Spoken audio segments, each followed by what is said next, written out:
Antibody আমাদের শরীরের ভেতরের এক এলিট সিকিউরিটি ফোর্স।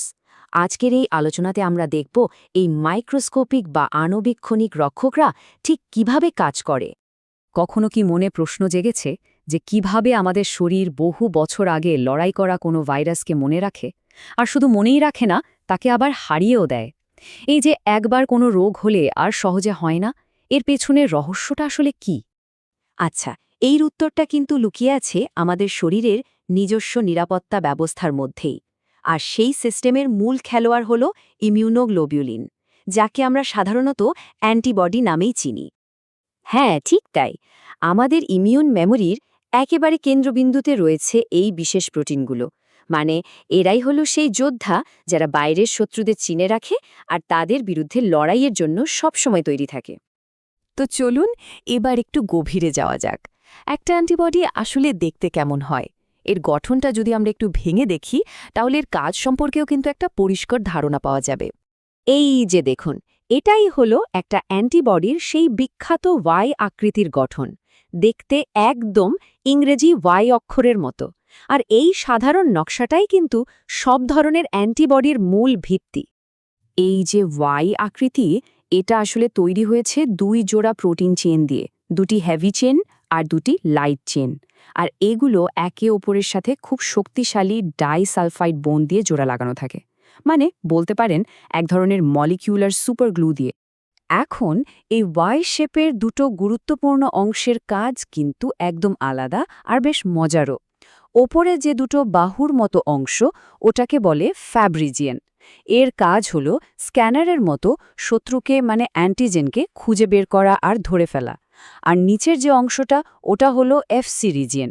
ওটার কাজ হলো শরীরের অন্য ইমিউন সেলগুলোকে ডেকে আনা আর আক্রমণের জন্য সিগন্যাল পাঠানো। তবে মজার ব্যাপার হলো এই যে বেসিক ওয়াই আকৃতির ব্লুপ্রিন্ট, এটা কিন্তু বিভিন্ন মডেলে আসে, মানে বিভিন্ন ভ্যারাইটি আছে। আর প্রত্যেকটা মডেলের কাজও একদম আলাদা, বিশেষ বিশেষ কাজের জন্য তৈরি। চলুন সেই ক্লাসগুলো সম্পর্কে একটু জেনে নেওয়া যাক।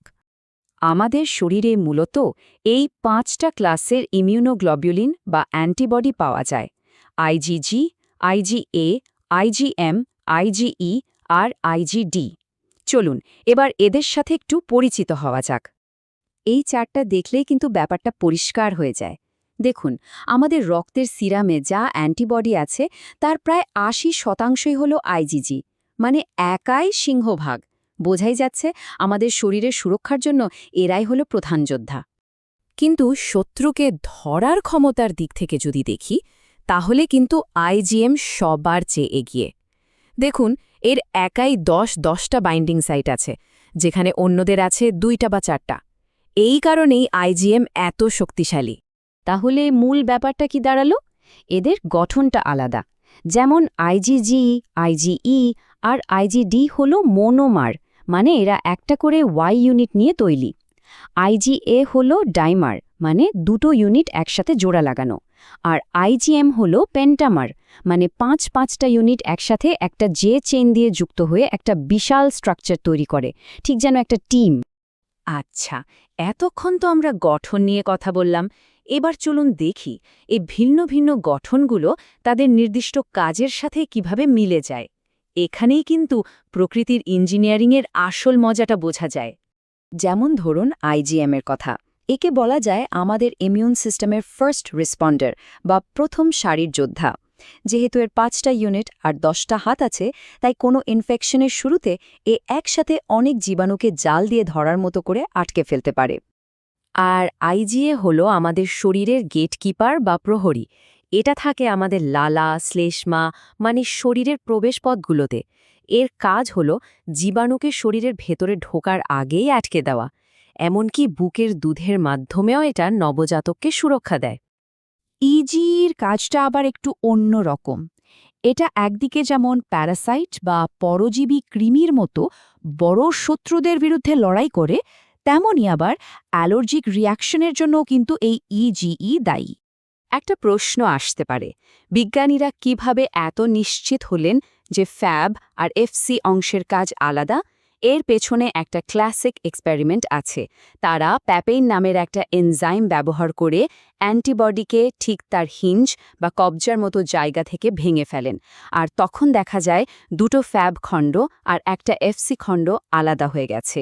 এভাবেই প্রমাণ হয় যে এদের গঠন আর কাজ দুটোই আলাদা। তো সব মিলিয়ে যদি আমরা দেখি, তাহলে বলতেই হবে যে আমাদের অ্যান্টিবডি সিস্টেমটা আসলেই একটা অসাধারণ আর খুবই ভার্সেটাইল একটা ডিফেন্স টুলকিট। একটা ইউনিট থেকে শুরু করে 5 ইউনিটের জটিল গঠন পর্যন্ত এই যে এত বৈচিত্র্য, এটা কিন্তু কোনো হঠাৎ ঘটে যাওয়া ঘটনা নয়। এটা আসলে বিবর্তনের এক দারুণ উদাহরণ। বিভিন্ন ধরনের শত্রুর মোকাবেলা করার জন্য একটা মডেল তৈরি হয়েছে, যাকে বলে মডিউলার ডিজাইন। সত্যি অসাধারণ। আর এই সংখ্যাটা একবার দেখুন, প্রায় 100 বিলিয়ন, মানে 10,000 কোটি। একটা মানুষের শরীর আনুমানিক এত রকমের অ্যান্টিবডি তৈরি করতে পারে। ভাবা যায় আমাদের ইমিউন সিস্টেমের অস্ত্রভাণ্ডারটা ঠিক কতটা বিশাল, এটা তারই প্রমাণ। এই যে মলিকিউলার টুলকিট, এটা নিঃসন্দেহে বিবর্তনের এক বিস্ময়। কিন্তু প্রশ্ন হল, ভবিষ্যতের রোগগুলোর বিরুদ্ধে লড়াই করার জন্য আমরা এটাকে আরও ভালোভাবে কিভাবে কাজে লাগাতে পারি? এই প্রশ্নটার উত্তরের মধ্যে কিন্তু লুকিয়ে আছে চিকিৎসা বিজ্ঞানের ভবিষ্যৎ। এটা নিয়ে ভাবার অনেক কিছু আছে, তাই না?